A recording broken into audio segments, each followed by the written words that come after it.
Therefore, Mr. Speaker, I think the correct manifestation should be, since the requested section is to be amended, and it has been replaced already, Mr. Speaker, is that the correct manifestation should be, we request that the Senate should fast-track this House version of RA 9165. That, I think, is the correct manifestation, Mr. Chair. Ito na nga, Representative Erwin Tulfo at Congressman Richard Goma Gomez nagkabanggaan. Pero bago ang lahat, maaari kayong mag-subscribe para maging updated sa mga issue at bagong mga balita. Nagkasagutan nga sina ACT-CIS Representative Erwin Tulfo at Leyte 4th District Representative Richard Gomez tungkol sa pag-amenda ng Republic Act No. 1965 o ang Comprehensive Dangerous Drug Act of 2022.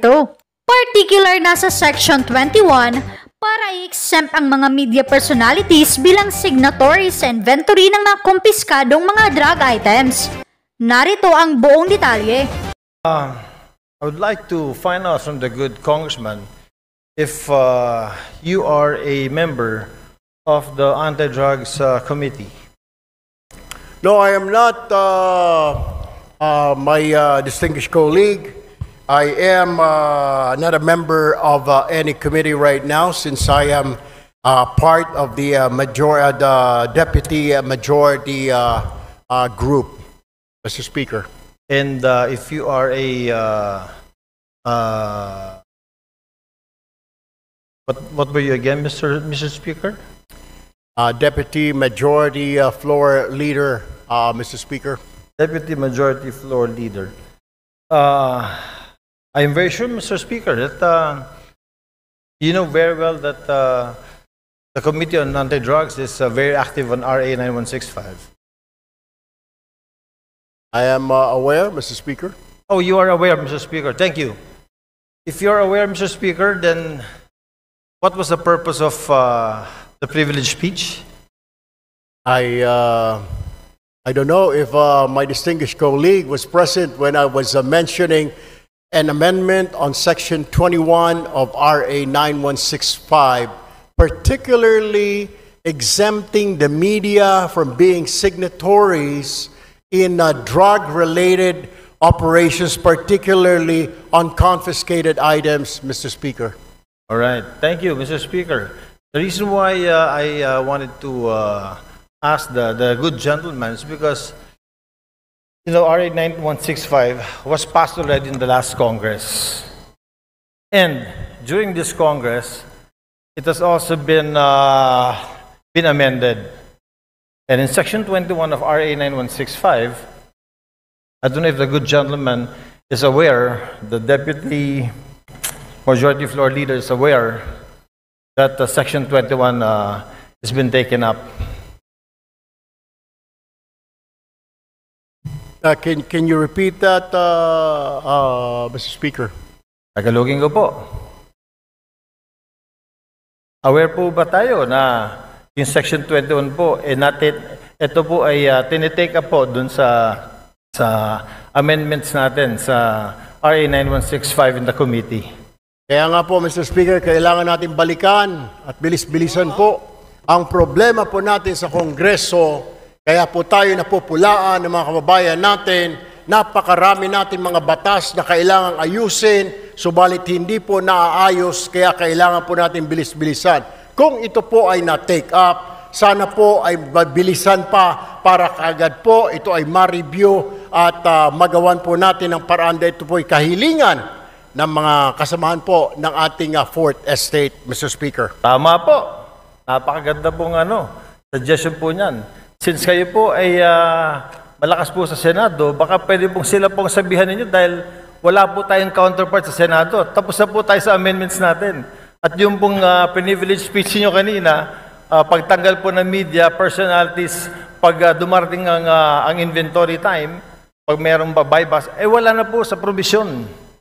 Pagdating ho natin doon, Mr. Speaker, we will do that. But for now, we really have to look into this, maybe push on and convince our counterparts in the Senate to pass this law immediately. Matatagalan pa po tayo kasi dadaan pa po tayo ng eleksyon. Pag hinintay po natin na umabot kayo ng Senado, ay isang taon na naman po yun. Congratulations po at inamin nyo na talagang panalo na kayo sa Senado. I'm very happy that a colleague of ours will be in the Senate soon. Pero ibabalik ko lang po, Mr. Senator, na ito pong hinihiling ninyo na tanggalin natin or i-amend natin sa Provision 21 of RA 9165, matagal na po naming tinabaho ito sa aming komite at tinanggal po talaga po namin to. Ang tanging hiling namin, katulad din ng hinihiling ninyo, sana nga po mapabilis natin ito sa Senado dahil sa Senado po, hindi ko alam pero baka pwedeng kayo na po magsalita, baka pwedeng kayo na mag-privilege speech, pakisabi na bilis-bilisan po para itong hinihiling natin na ma-amend itong Section 21 ay matapos na. Alam niyo ho, I will just have to correct my colleague. Hindi pa po ako senador, Your Honor. Ako po ay isang mambabatas, ako po ay isang representative, hindi pa po ako senador. Tumatakbo po ako senador, nais ko lamang po linawin na ako po ay isang congressman. Correct. Ako po ay member ng ACT-CIS Party List at hindi po ako senador. Baka ang inyo po ibig sabihin, yung aking po nakatatandang kahuya po, siya po yung senador. Pangalawa, kaya ako nga po pinapabilis-bilisan para marinig po tayo sa Senado. Nabilis-bilisan po nila dahil ito po ay hindi pa naman batas. Habang ito hindi pa po batas, ala hong saysay ang pagre-review, wala hong saysay ang pagtanggal ho natin ng section na yan, Section 21, kung hindi pa naman po ito batas. What I am trying to point out, Mr. Speaker, I guess we have to do something about it. And para marinig ko, kaya ho tayo nagpa-privilege speech para marinig po tayo sa Senado. Now, we are waiting for the decision, Mr. Speaker. If I can only do a privilege speech in the Senate, then I will do so. Unfortunately, I'm still here, a member of 19th Congress, Mr. Speaker. Salamat. Salamat, Mr. Congressman. Sinabi ko lang po yung sinabi niyo na gagawin niya pagdating niyo po sa Senate, inulit ko lang. But Mr. Congressman, we do something about it. We have done something about it. In the committee level, ito pong Section 21 na hinihiling ninyo ay wala na po. Alam niyo ho, Mr. Speaker, ito po ay nasa committee level at tulad po na sinasabi ko, kaya ko nga po I am pushing for it. Bilis-bilisan po natin. Marami po tayo mga batas na pending po ngayon. Hindi lang po itong 9165. Marami pong kailangang revisahin, reviewin.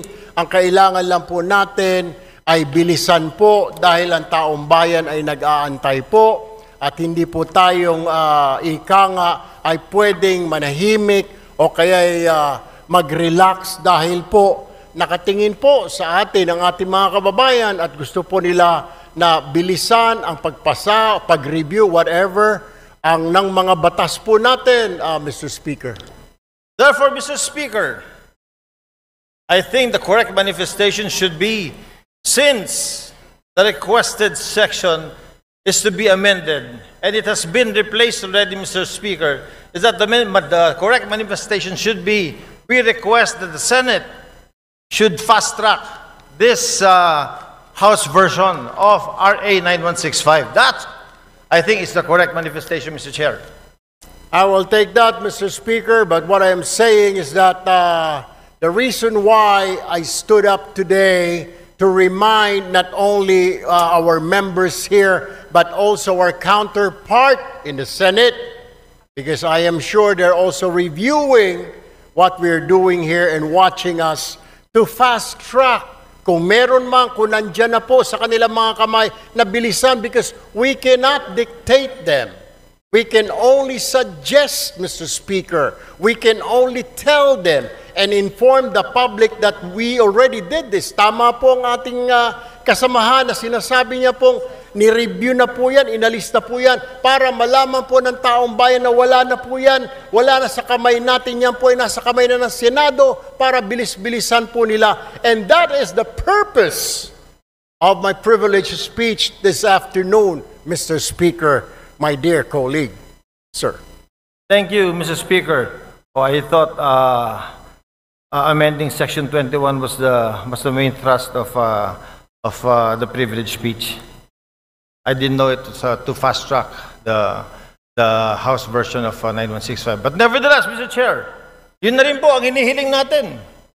Since yung nire-request po ng colleague natin na tanggalin po sa Section 21 yung pagsama ng media kapag po nag-iimbentary sa mga bypass sa mga nahuli na drugs, ay wala na po sa committee level. Wala na po, pumasa na po sa atin. Sana po another privilege speech from our good colleague will tell the Senate, bilis-bilisan niyo naman kasi binilisan na po namin. I wish I can, we will do that, Mr. Speaker, para makarating po itong ating mensahe sa kanila. Hindi naman natin pwede sila pong utusan, Mr. Speaker, kundi tayo lamang po ay pwede nating sabihin na nag-aantay po tayo. Kung naipasa na po natin dito sa Kongreso, then ang problema po ay nandoon. I guess we'll have to do or I have to make another privilege speech, Mr. Speaker. We shall await the next privilege speech. Thank you, Mr. Speaker. Thank you, Mr. Congressman. Maraming salamat po. Magandang hapon. Thank you very much. Majority Leader. Mr. Speaker, I move that we refer the speech of the Honorable Erwin Tulfo together with its interpellation to the Committee on Rules for its appropriate action. Is there any objection? The chair hears none. The privileged speech together with the interpellation of Honorable Gomez is hereby referred to the Committee on Rules. Majority Leader. Mr. Speaker, I move that we extend the privilege hour for 1 more hour. Is there any objection? The chair hears none. The motion of the Majority Leader is hereby approved. Majority Leader. Mr. Speaker, I move that we recognize the Honorable Bonifacio Posita of One Rider Party List to avail of the privilege hour.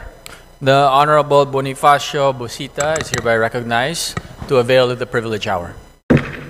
Thank you, Mr. Speaker. Mr. Speaker, sa ating mga kasama, maraming salamat po at magandang araw sa ating lahat. Mr. Speaker, ang ating paglilingkod ay makikita at mararamdaman ng taong bayan sa pamamagitan ng ating mga gawa at hindi lamang sa ating mga salita. Ang ipapahayag ko po ngayon ay nangangailangan ng agarang pansin at aksyon dahil marami na ang mga nabiktima dito at patuloy pang dumadami ang mga nabibiktima.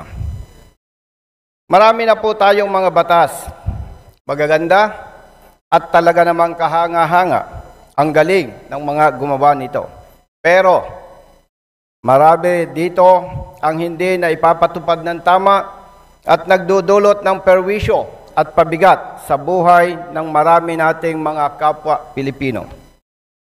Mr. Speaker, isa po sa mga ito ang ipinatutupad ng LTO, the Republic Act 10930, an act rationalizing and strengthening the policy regarding driver's license by extending the validity period of driver's licenses and penalizing acts in violation of its issuance and application, amending for those purposes Section 23 of Republic Act 4136 as amended by Batas Pambansa Bilang 398 and Executive Order Number 1011, otherwise known as the Land Transportation and Traffic Code.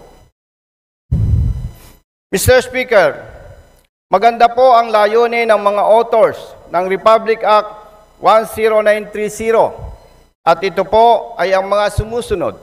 Una, hangad nila na mabigyan ng 10 taong validity ng lisensya sa pagmamaneho ang mga drivers na hindi magkakaroon ng paglabag sa loob ng 5 taong validity ng kanilang naunang lisensya. At ang ikalawa, magkaroon ng maayos at istriktong sistema ang LTO sa pagkakaloob ng lisensya sa pagmamaneho sa mga kumukuha nito.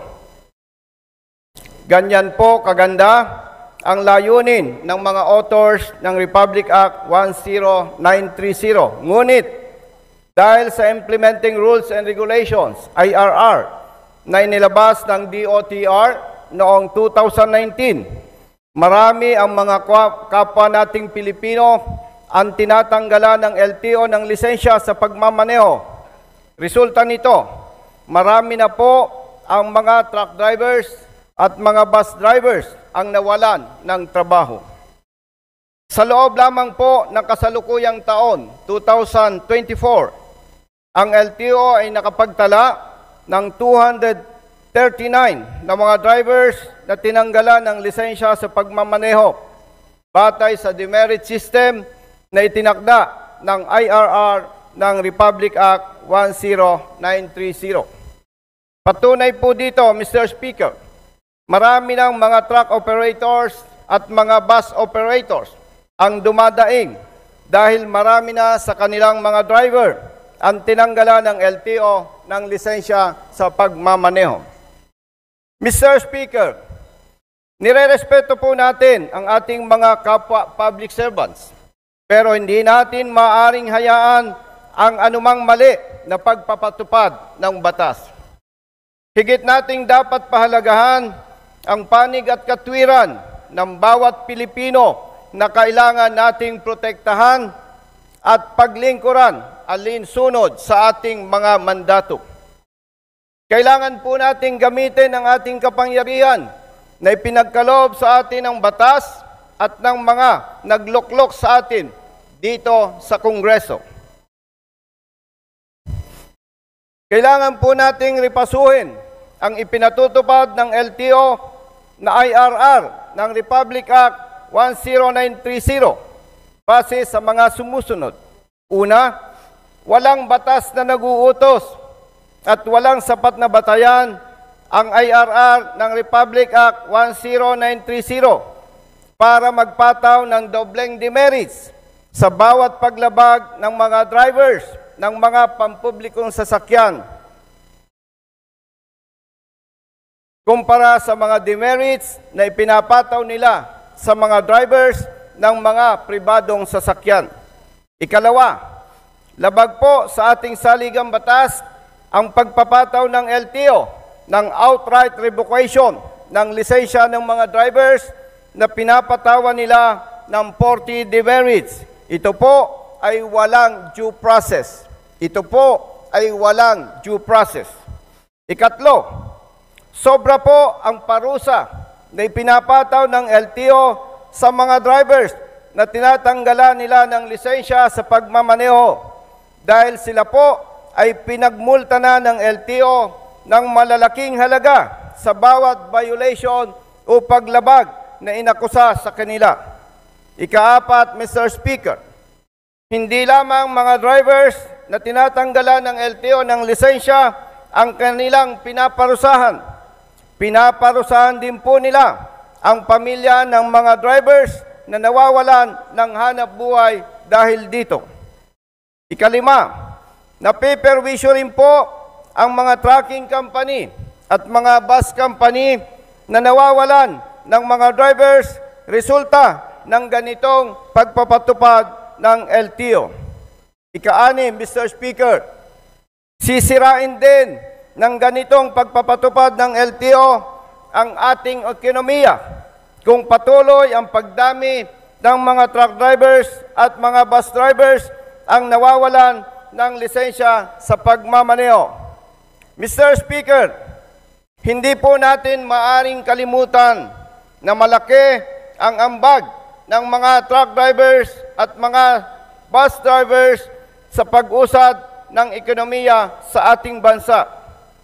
Paulit-ulit at maraming beses na nating napatunayan na maraming kawani ng ating pamahalaan ang kulang ang kaalaman sa tamang pagpapatupad ng batas at mga ordinansa para sa mga motorista. Dahil dito, Mr. Speaker, marami sa ating mga kababayang motorista ang nahuhuli, napapatawan ng malalaking halaga ng multa at napapatawan ng patong-patong na demerits ng LTO kahit na sila po ay tunay na wala namang paglabag. Mr. Speaker, kaugnay po sa aking mga nabanggit, kami po sa One Rider Party List, kasama si Honorable Congressman Rose Gutierrez, ay nagsumite ng House Resolution number 2135, Resolution directing the Committee on Transportation to conduct an inquiry in aid of legislation on the propriety and reasonableness of the point system being implemented by the Land Transportation Office. Mr. Speaker, at sa ating mga kasama, maraming salamat po.